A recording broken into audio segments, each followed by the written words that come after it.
Hi, and welcome to Assignment 7, Editing and Proofreading Notes. So there's nothing to hand in for this. It's simply a set of notes that we want you to read through. You may be referring back to this later because these symbols are going to show up in a couple of the assignments. So proofreading notes is an older method of how to edit somebody's work. So you may have seen English teachers, parents, something like that use these. As we go more and more to electronic publishing, we see them used a little bit less, but some people really like that. Print out on a piece of paper, read it that way, and make notes on it. So sometimes you'll still see these. So when we take a look at what these symbols stand for, we have the proofreader's mark on the left-hand column, we have the draft in the middle, and what the final copy looks like. So if you see a 3 sides of a rectangle like this with SS, that would mean single space. If they do the same thing but put DS, they want it double space. So they want more spacing between the lines. You can also see a number with the S indicating exactly what spacing, if they want 1.5 spacing, triple spacing, etc. Our next part is omit a space. So we've got the half circle top and bottom. So showing we want to link the words together. So instead of to and together, we want to get rid of that space and make it together. Insert a space. So if you want to move things apart, we put the hashtag and we have the up arrow. So that will show us where we want to insert that mark and where we want it to go.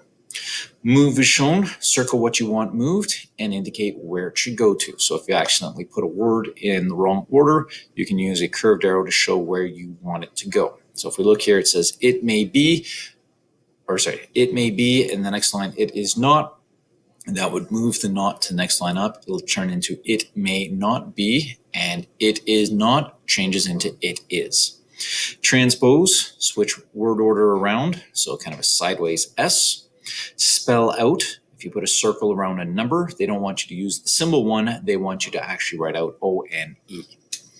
And again, depending on what you're doing and the application, some places it's acceptable to use the symbols, and other cases people want it written out as a complete word.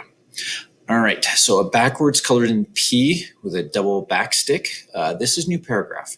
So this is often when somebody has a second ID in a paragraph, it's better to split it into 2 paragraphs. That symbol will let you know. Now, the interesting thing is when you take a look up at your top ribbon, you'll actually notice that symbol shows up. And that's because if you press that, it shows you all of the codes that Word uses in order to keep track of what's going on behind the scenes. So it doesn't show you this normally, but if you're stuck, if your alignment isn't working, clicking on this will sometimes show this. So when we take a look at the move as shown here, we can see that enter symbol, basically forcing a new paragraph, and we come to the end. So that circle with 4 diagonal lines off of it, that indicates that's the end of that line. So the first one, so if you have a table like this, to get the extra height, I had to hit enter at the end of move is shown, force an extra line. It's not here, it's not here. So sometimes something in these reveal codes is buried, causing all sorts of alignment problems. Sometimes hitting that will help. And these symbols come from proofreader notes that have been used for hundreds of years. Okay, our next one, delete. So that's a line with a little circle through something. So it may be becomes it may. Delete and change, putting a line through something. So we have the line through paragraph. So instead they want an R instead of the T, spell a paragraph. Don't delete. So if you thought you wanted something deleted, reread it. No, I don't. Then you can eliminate the delete, basically cancel the delete by putting dotted line underneath. Our next one is lowercase letters. So make a letter small. So if we put a slash through a capital letter, so we have capital B in business with a slash through it, that means we want to change it to a small b. So sometimes, especially when you're adjusting where sentences begin and end, you need to do that. Capitalize. Often this goes with you missed a capital for a name, for a place, etc. So if you have Mrs. Wade, triple underline, it tells us we want the capital M. 3 sides of a rectangle with a 5 means move to the right. Conversely, we can do move to the left, doing it the other way. Now, this actually kind of looks like the symbol that we have up here in our ribbon. So this is actually increase indent. Get it to register here. There we go. Increase indent, so that'll move things to the left, an entire paragraph. We can decrease indent, so move your paragraph to the left. We can use tabs. We can use our first line, our second hanging line. So we can use all sorts of things to move things left and right and align them so they look really nice.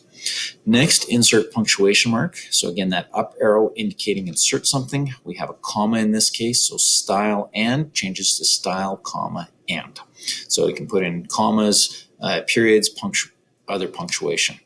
Now, often with a period, since this is the one where, since everybody writes run-on sentences once in a while, you have to indicate we want to end a sentence, start a new one. So because you're writing it on generally pen on paper, it's a lot easier to put the dot and circle it. That way you won't miss it by mistake. If there's just a dot, sometimes people look past that and miss that. So this just makes it obvious. So these really get used for final drafts before they send something to a publisher to actually print out a book, magazine, etc. They will do print out and take a look through it and put these marks in by hand. Generally, your first round of editing, you would send a copy of what you've written to your boss. They will probably just go in and write on your document and change things around, use comments, etc. But before you put things on paper permanently, they like to do a test run, make sure it all looks good, and that's where these proofreading marks really show up. So as I mentioned, there's no assignment. This is notes. You will be using these in the future. So if you're not sure what a symbol means, this is the place to take a look at what do all of these symbols mean. So please go on to assignment number 8.